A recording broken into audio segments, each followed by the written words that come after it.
The Cypress front door we had custom made for the project turned out beautifully, even if it's somewhat less high-tech.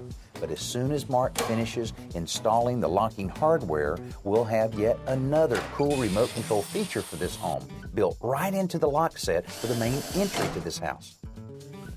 You know, I've had to make about 1,000 decisions to get to this point in the project, and now I'm faced with yet another one. You know, I love the new front door that we made.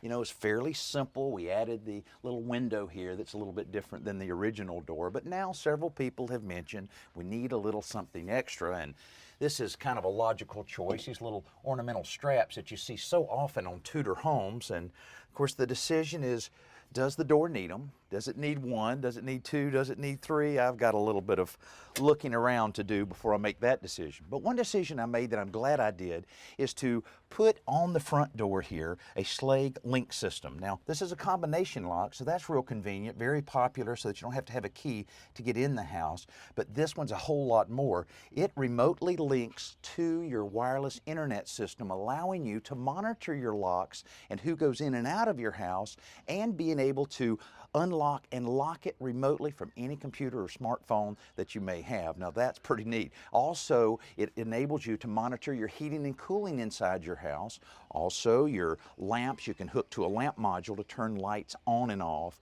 as well as webcam. So a great comfort level for whoever ends up buying this house, and it goes right along with the theme I'm trying to follow on this project, a family-friendly home that'll be perfect for any American family. That was a good choice, but now back to the straps.